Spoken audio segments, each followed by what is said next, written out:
So I have this appointment and I got told like, we're going to start at 11 past 11. And I was like, what? Like, it's a 50-minute appointment. So I guess you could start at 10 past 11, but you could still start at 11 and go to 11:50. And then they've got 10 minutes before their next appointment. But then he's like, let's start at 11:11. And I'm like, what? And I guess it's memorable. Like I won't forget it, but it's also not memorable because I'm not expecting it. I'm kind of thinking we should start on the hour. Yeah, that feels super weird to me. I feel like my brain immediately, it's like 11:08, 11:09, 11:10. Those are all 11:10 to me. But then you do 11:11 and now it feels like 11:20, maybe even 11:30. Like it jumps to the whole like next quadrant or something in my brain. That feels really hard to remember. But maybe from an ADHD perspective, it's good because I'm always late, as you guys know. I feel like it would make me more late because now I'm like, oh, I've got this extra time. That extra minute, I can get so much done in that extra minute that I am not going to show up on time.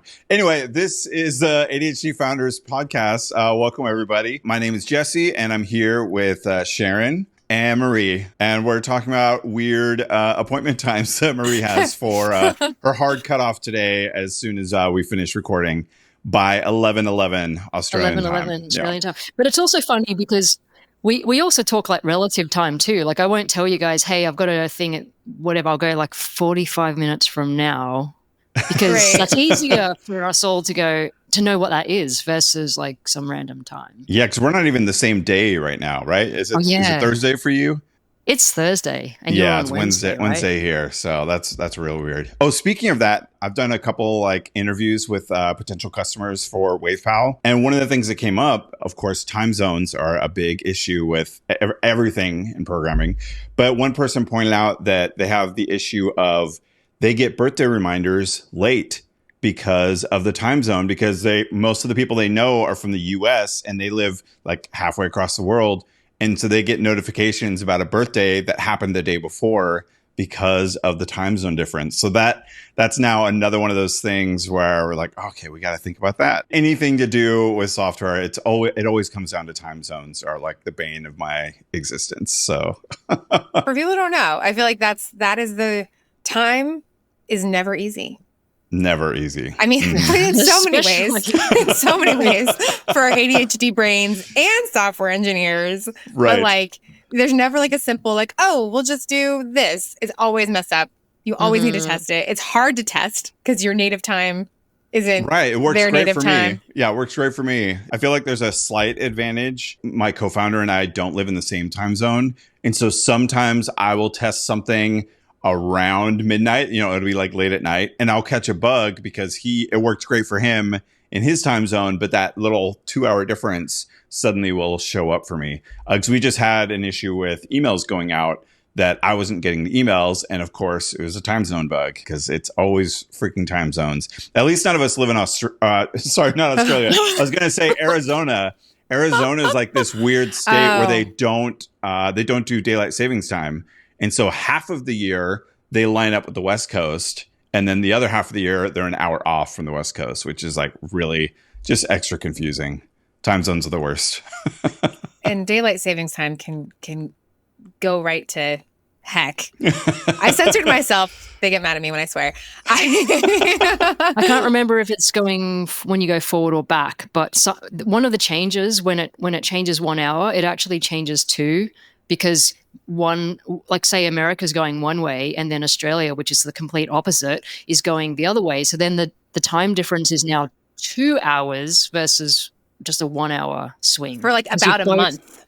Yeah. And it's not even at the same time. Like there's like it's not exactly the same time. Like our daylight saving is not quite the same as your, I don't know. It's so confusing. It sounds like you should probably just move back to the States. It would make your life a lot easier. Yeah. Although then I can't say I'm from the future. Like I always, like every time New Year's happens, I send out like a tweet or something or a post and I just go, Happy New Year from the future. And everyone's like, ha, ha, ha, ha.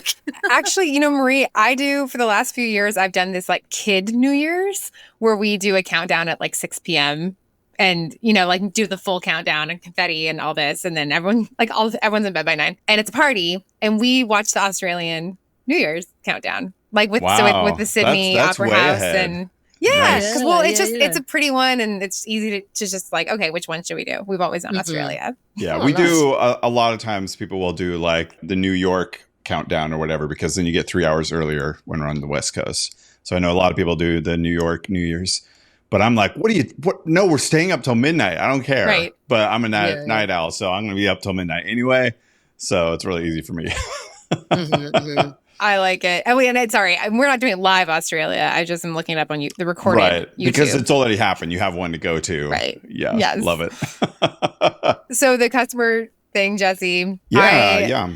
We could take it more into talking to customers, and also we were talking about like content creation because we're all kind of working on different content things. So why don't I recap a little bit of what I've been doing? So with WavePile, I have what I'm calling the want list now, because it's more fun to want something than it is to wait for something. So I've got people on the want list for WavePile, and I sent out an email to kind of a small group inviting them to do an interview basically, and maybe see an early preview of the app. So I had a couple people that have signed up for that have done those interviews. And I'm doing sort of a combination interview and kind of like a UX interview where I basically, so first I'll ask them a bunch of questions and kind of get to know their problem better, which has been so helpful. Just asking them things like, well, hey, why did you sign up for the list? What are you hoping that this will solve for you? What other things have you done in the past? Like, what do you currently do for this problem of forgetting to stay in contact with friends? Like, what are you currently doing?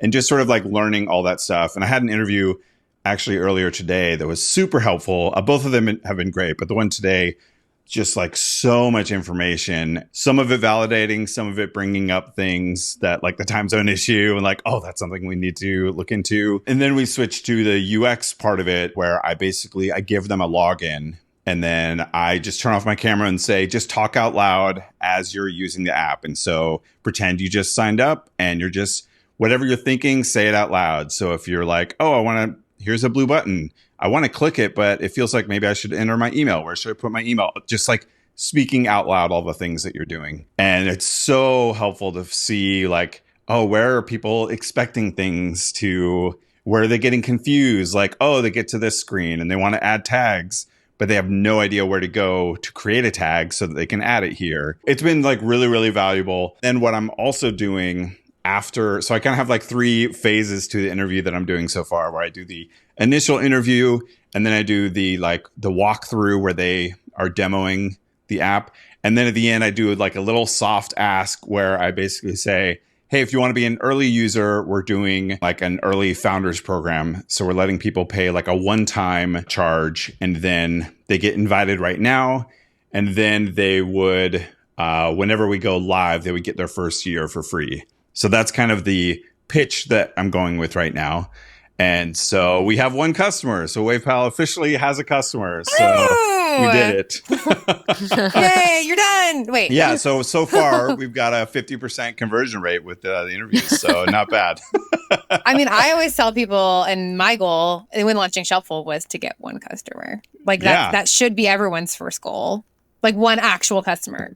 Yeah, it feels amazing. And the other thing is now that that's happened, it suddenly is like, oh, all these things need to be much more real than they are now. Like suddenly you become much more aware of like, for example, like, oh, we shouldn't have a daily email go out every single day because if they don't have an announcement, they don't need that email, which when I'm just doing it for myself, I don't care that I'm seeing the email every day. But now a real person is going to be getting that. So we need to jump on that and better manage that sort of stuff. It's been really informative and interesting, especially really, we're so early. Like we have a lot of things that we think the product is going to build towards, but it becomes more obvious when you have people like using it and talking about what their expectations and all of that. It becomes like just so obvious what we're missing because we only know so much, just our own perspective. And so that's been super helpful. And when it's someone who's paying for it, not just coming in to give advice, because it really is very different in terms of customer feedback. Because then you kind of get them, they're wearing their product hat instead of wearing their, like, I have a pain point that I really need help with hat.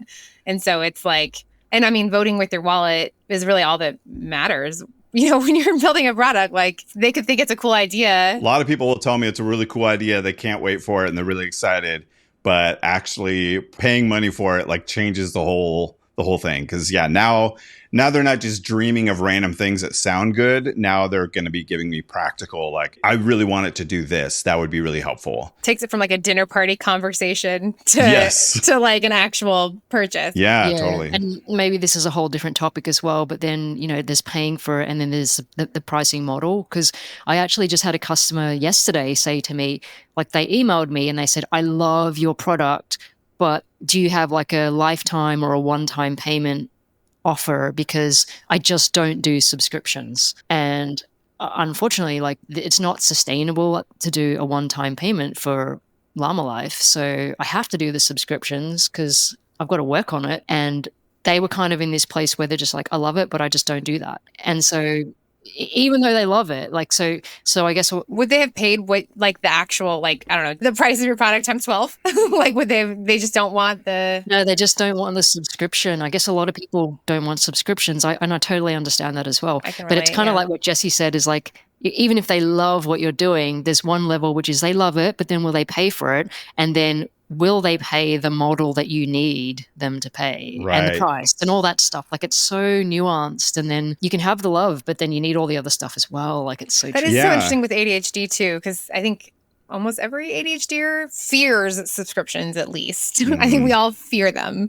And so, I mean, what a beautiful world it would be if we could offer a product that is a one-time payment and then you just get it forever. Then, maybe we don't get the opportunity to keep making that product. Like, that's right. And, and if they love it so much, it might just die right in their fingers. And, that's a really hard part. I'd love to not have a subscription. or it gets bought by a bigger company and the bigger company is not as close to the customer problem as you might be as a small business owner or, a founder that actually has that problem. And then the product kind of just evolves in a different way that makes it not as valuable. Like, I don't know, like I love supporting like small creators because I feel like they're usually close to the problem. And I've seen so many times when a small company gets bought that it just kind of doesn't appeal to me anymore. It gets really generic. And often when you get the small businesses or like a founder with a problem, it's super niche. And then the product gets evolved in a niche way. And I love that versus like something, like a Trello board. So many companies just do like Kanban boards nowadays. Trello was the first to kind of productize it, but then now so many other tools just have Kanban built in. I mean, I just feel like that's just a generic feature now. Yeah, that's hard. And then like, where do you price? Like, where do you price it? And also, how do you internalize pricing feedback? Because that's kind of what you're talking about is like, I mean, I think that consumers, including me, like if someone came and said, like, how much would you pay for this? We're not able to step outside of ourselves to really genuinely answer that question. And I always say, if someone doesn't need a product, then 50 cents is too expensive. 1 cent is too expensive if you don't actually need it. When you're developing a new thing, which is, I guess, kind of the game of startups, typically, people don't have a place for it in their brain. Like, we came in with this like, hey, it's a service that keeps you accountable. And people's only correlation with accountability was free. Me and my neighbor go on a walk together. My friend checks in on me every Friday. So it's this like exchange of goods and of accountability, but it's not reliable. And, there's a lot of reasons why that type of accountability is flawed, and it's free. It's free and flawed. So like, how much would someone pay for like a less flawed system that doesn't sleep on that accountability? And people don't know. They don't know what they would pay. We as founders maybe have an idea of what it costs to offer it. And so that like meet in the middle of like what feels fair, what are our costs so we don't die as a company? And, what do you do? So Jesse, when you're doing your like feedback session with the user, do you ask them the price thing at the end? Yeah, so like a couple things with the pricing. One, that's kind of something we're not testing right now is like, because our pricing model, like most SaaS, will probably be a monthly or annual subscription eventually. But we're kind of like not talking about that at all right now. Like all we're doing, and I've even said, and when I've offered it is like, it's not going to recur automatically. It's just, you're doing a one-time fee to become an early user. and you get your first year free. And the price that I'm planning to, depending on how many interviews I do, I'm planning to sort of like fudge that price around a little bit to sort of like see what price is working for people. So I have kind of like a couple ideas in mind. And so far it's 50% conversion. Who knows where that will hold up. But it is sort of an interesting problem because that is one thing I'm not necessarily learning right now is like, what is a good price? Because right now I'm looking like, what is a good price for this early founder thing that's not recurring? And it's like a totally different model than what we'll probably end up going with. But that's just sort of like the trade-off of like, right now we want to get some people in there and generate some sort of income as part of it, both to help pay for the stuff because we're paying for, like 10 different services probably to get, you got to pay for like email service and the hosting and like all the things. But on top of that is just like, we want to get that early user feedback. So we want people in there and then committed. That's part of it. Because when they've paid money, they're going to be much more likely to actually continue to use the product as opposed to like use it once and then forget about it because it's just another free thing they randomly tried for a weekend.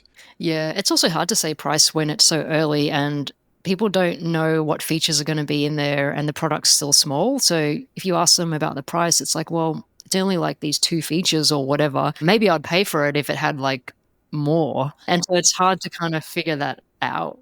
Yeah, that's definitely a thing too, because we're very much at MVP stage where like it's doing good enough for an MVP. Like it's useful. I'm using it right now. Like anytime I'm having like meeting with people, I'm like tracking in there and it's like, just sent me a reminder this morning about my brother's birthday and I left the reminder up until I like texted him and then I, marked as done, which was like, felt like really like I'm using it. It's happening. It's doing it.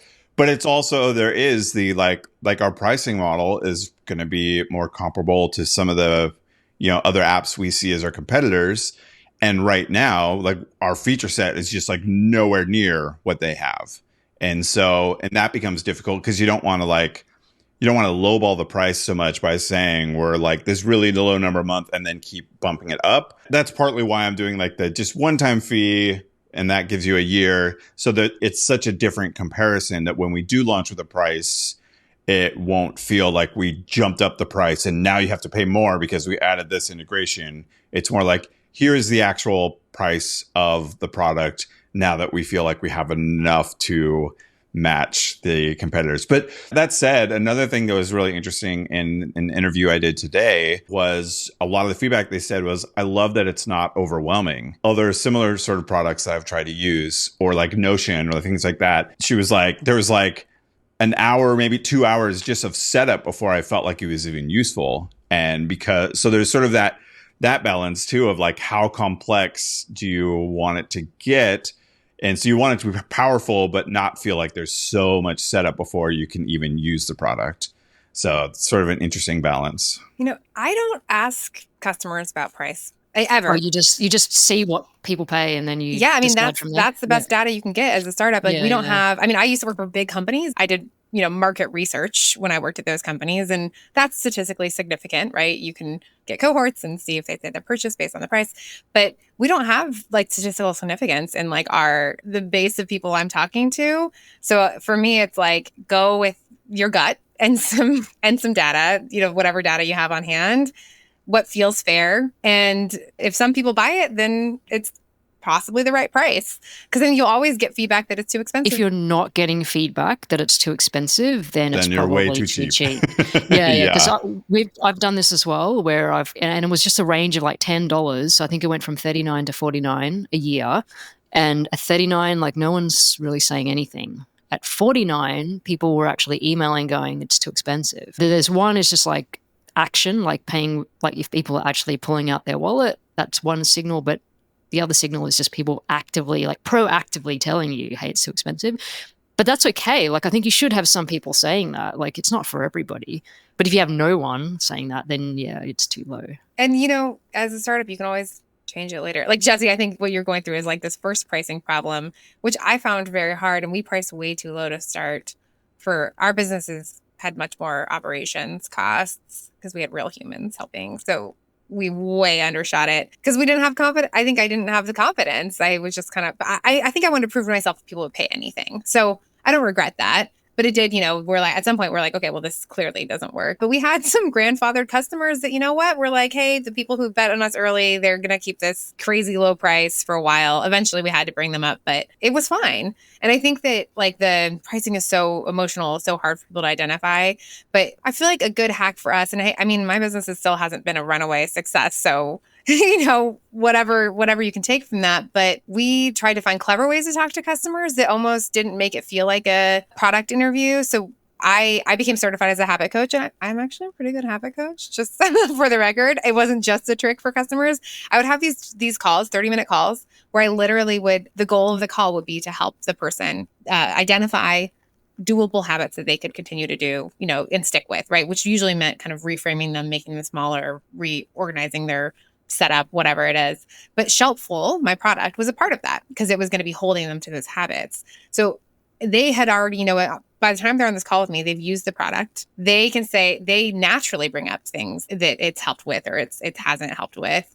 And I'm able to hear their the pain points, which is like the catnip for us as CEO product people, which is like, I need to help them with that. And everyone keeps saying the same thing. And so I think it helps you hone your North Star too, because you're able to really, really understand the customer. And, things change with price too. Like I have an AI product and the costs of AI are changing constantly. And so which for us, it means we can make our product more affordable, which is great. So I think that our customer hasn't changed this whole time. And so being able to understand the root, I think is helpful there. I mean, price is something that I think I will always think about and wonder about as our feature set expands. Like you were talking about, Jesse, like you're saying, it's MVP, there's a minimum feature. But hey, maybe they don't know about your competitors. They probably have never heard of them.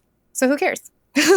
One other thing you can do, speaking of how to talk to the customer without actually talking to the customer, one of the things I did early on, and I still do sometimes, is I go on Reddit. And so you can find customers talking about the problem on Reddit. And it could be maybe a competitor app or an app that sort of does something similar, but is falling short solving that problem. And people would make comments on Reddit, or they'll make comments on that review page on the App Store, right? And people are quite vocal about that. So you don't even have to talk to them. You can just read what their pain points are. They'll complain about stuff and you go, oh, okay, so many people are complaining about this thing and this other app's not solving it. And maybe they're not solving it because it's not really their bread and butter, but I can solve that in my niche product. So you can look at an app that's broader that doesn't do it. And then you're like, oh, well, I'll take that out and I'll make that into my whole thing. But Reddit's really good because people write a lot and Reddit is anonymous. So it's unfiltered and raw. And you'll find heaps of themes on there, which is, I think it's a really good way. You get a lot of people and you don't have to actually speak to them. It's a balance. You want a bit of both, but definitely go have a look at that kind of thing too. Yeah, I love that. That's great. Or you can make your own Reddit post and talk about how you are solving it, and then people will just comment underneath that. Yeah, I always I know that there's so much possibility with Reddit, but I feel like so many subreddits will just will ban you for mentioning anything. And so I haven't ever really looked into how to navigate that. How do I sort of let people know because I'm just worried I'm going to get banned from all these places and it's not going to work out. But I know some people that have had huge success by doing subreddit, and maybe it's about finding those extreme niche subreddits that don't have hardcore moderators that are going to ban anything self-promotional. But well, it's not self-promotional if somebody asks you point blank, what is it? I haven't done this for ages. I probably should get back into doing it. But I did a post years ago on Reddit where I was talking about timers, just in general, timers. I love using countdown timers. They really help me. And, that's kind of what Llama Life is about, setting lots of to-dos with timers. And so I was just talking about the general concept of timers. I didn't mention the product, but I kind of said that I was building something because I just love timers so much, and this is how it's helped me. So I didn't mention it in my main post, so therefore it was allowed on the subreddit. But then somebody in the comments asked me point blank, what is your product? Can you tell us so we have context? A genuine person, it wasn't set up or anything. And so because they asked me point blank, as the OP, I was like, okay, it's this. And I put a link, and that was accepted by the moderators because somebody asked. And the whole point of Reddit is to have a conversation. You can do it that way. And that's kind of getting around it a bit. But it was completely like, it was genuine and somebody did ask that. So it was accepted. And that's, that's talking about trying to actually plug your product. But, the original thing you're talking about is actually just listening, like going in there and listening. And you could ask a question that doesn't mention your product, right? That actually allows you to get deeper on the insight that's being brought up. Facebook groups were actually where Shelpful kind of started catching fire. Because I feel like, I thought, well, I'm a mom and I figured other moms kind of had this problem. And so I went into mom groups, and I think you just have to be ready to get kicked out of a couple. But I said it in such a disarming and vulnerable way, which is similar to what you are doing, Marie. Like, I have this problem. But like, my own thing was kind of like, I was at the end of my rope. I didn't feel like I had support on my little things in life. So I spun up this idea overnight. If anyone's willing to check it out and just give me feedback, I would love it. And at the time, I had a free trial with no credit card. We had a lot of people try it from that. I also got kicked out of a couple groups for it. If you haven't been kicked out, then you're not doing it right. Yes. If you haven't been kicked out of a subreddit or a Facebook group, you're not in the club. And then it, kind of sucks. You're like, oh, well, so much for that one. But it's even worse. I got shadow banned on Hacker News, which is worse because you don't know you've been banned. Yeah. Until somebody else tells you, like, I'm not seeing your stuff. But then I was like, Hacker News is not my audience anyway. Like, it's just not. It's so negative. And like, it's not my audience. So I was okay with that. That would have been really sad if your audience was software developers. Like, if you're your target customer, you would have been like, no, where do I go from here? But yeah, it is. It is. It's like you're listening and making a genuine, as a founder, like if you're a marketer in there, like you'll get banned. But if you're a founder saying like, I am struggling, I made this thing, it's kind of helping me. Could it help you? I think it's a different pitch. Or are you willing to talk to me? Speaking of the talking to customers. Yeah. Kind of painting it in a different, so it's not so much that I'm trying to sell my product, but just trying to connect with other people having kind of the same, running into the same problem or also looking for a solution. And then maybe I can just sort of, that's an interesting angle that sort of opens it up. And you might get the same thing like Maria said, where like maybe someone's going to ask, well, what is it that you're building? And you could link it, but otherwise it sort of gives you that open opportunity to talk about it. Oh, it's a little bit like when Llama Life started, I just posted on Twitter. Actually, it wasn't even Llama Life at that point. I just posted a post like, here's what I made because I'm learning how to code. Yeah. And that was like 100% genuine, just like, hey guys, look what I made. I'm really proud of it. And then somebody was like, what is this? I want it. That's exactly what you want. It's like completely start the conversation. And it's like, I didn't even want the conversation. At that point, I wasn't even looking for it. But I was like, in hindsight, I was like, that's perfect. Because it wasn't a strategy, so it didn't come off as a wasn't. strategy. Yeah, and they could see it wasn't. Like, a lot of times these days I look at a post, I'm like, they're trying to get something, and I don't know, you still have to do it. It feels so inauthentic, especially with AI now. It feels like, they just ran this through an AI algorithm to make it sound more... I feel... I just heard a term, a trust recession, which I think is such a great term for what is kind of happening right now. There's like a trust recession, and I'm feeling that myself. Like I have so little trust for things that I see now. Like it so much of it feels like, I don't think this is authentic. This feels like, or it's like they're trying to game the system with this like fake sob story about themselves, but they're really just trying to sell the product. And I feel because of AI. Because of AI, exactly. Yeah. I feel like there's so much of that now that people are becoming kind of distrustful of anything they're seeing, particularly on social media. And I believe that's true because I'm seeing it in myself, that same sort of just like a lack of trust that there's an authentic voice behind a lot of those things that I'm reading. Yeah. And the funniest thing is when you get like DMs from people or emails and then that it's either AI or somebody's been coached to write it in a certain way, because all of a sudden you get like 10 emails that are exactly the same kind of template, or DMs. Somebody's been told like, you need to do it like this, you'll get a response. And it's just like, okay, well, what course is selling this template now? Because like I just got 10 of them. Right.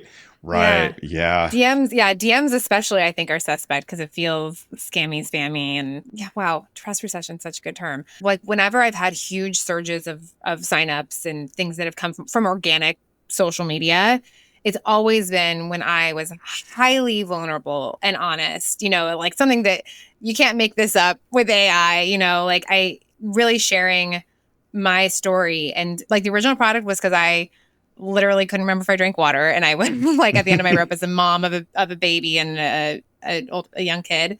And then the second phase of my product, we spun up the AI version because I had a stroke in my like had this insane medical event where I was luckily I'm good. I lost some vision permanently. It turned my world upside down a bit.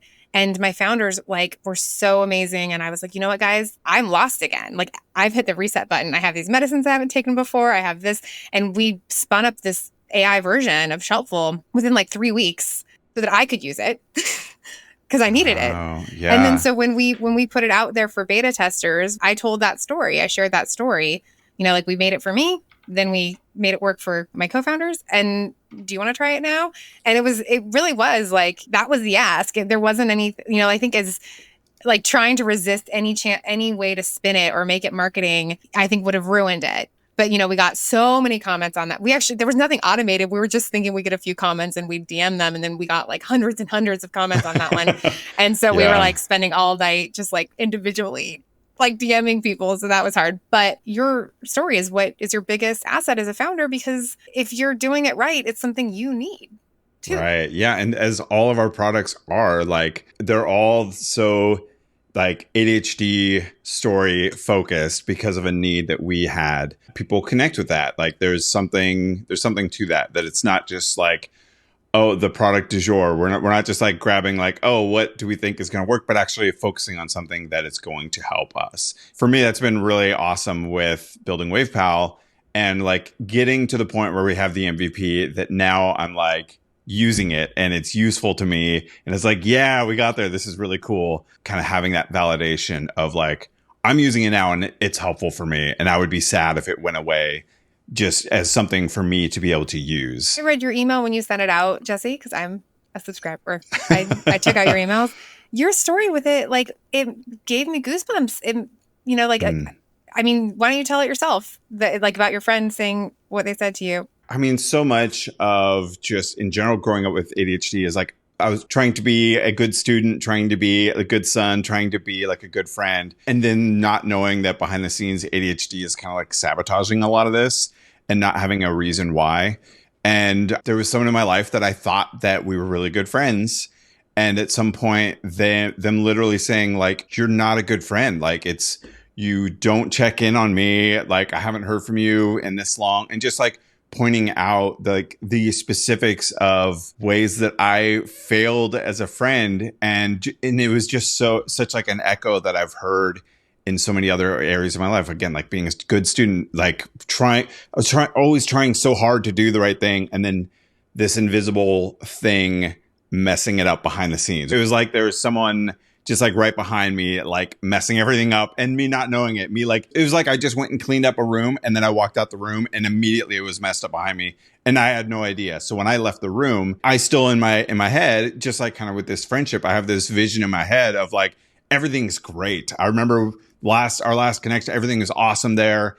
And also because of time, it just feels like that's perfect now because I don't even see it. It's just exactly how I remember it. It's brutal hearing something like that. Like I just remember being a kid and trying so hard to be a good kid. And then when I got in trouble, it was so confusing because it was like, but I'm trying so hard to what is happening? And that was the same sort of thing with like friend. Like I thought I was doing all the stuff that I'm supposed to do to be a really good friend. And because of this thing where time passes and I don't realize that time has passed and I don't realize that I haven't connected with them in so long. And it becomes it's like things failing outside of my awareness of it. And so like having a tool that helps me to stay aware is I'm excited to build it and just really excited to be able to use it. So like one example, my sister, I have a great relationship with my sister, but several years ago, she moved to, I wanted to say Australia again, not Australia, Alaska. Every like A. Same thing. Yeah, every state with an A name. I'm thinking Australia for some reason. But she moved to Alaska and I live in Washington State. And since she moved there, I don't see her except for occasionally they'll come down for like Thanksgiving. But we don't talk very often because we both have ADHD and we like literally joked on like text message of like, hey, it's your birthday. So this is the one time a year that I'm remembering to text you because my calendar told me to. But since starting WavePal, I've texted her. We had a great conversation just like a few weeks ago. And it was neither of our birthdays because the app reminded me and I was like, oh, I should send her a random text. And we had a great conversation. She was talking about getting goats and how she wishes she hadn't gotten the goats because all they do is eat and make a mess. And it's the whole thing. But it was this great conversation that we wouldn't have had if I hadn't done WavePal and like created my intention of like, I don't want to talk to her once a year. I want to be reminded of like, hey, we have a great relationship. I have a sister that's awesome. And it's cool to be able to have something that helps me maintain that family relationship. Yeah. And then when it comes to like these like customer, so I mean, that resonates so much with me, that feeling. And I feel like you have the sense that other people feel this way too. And you talk a lot to the ADHD community. So I feel like the customer interviews for you also probably serve to, well, obviously validate what you're working on, which is always nice. But you also are kind of able to understand other people's nuances around that. Like you have your own experience, which is shame for not staying in touch with people I love. I mean, that sucks.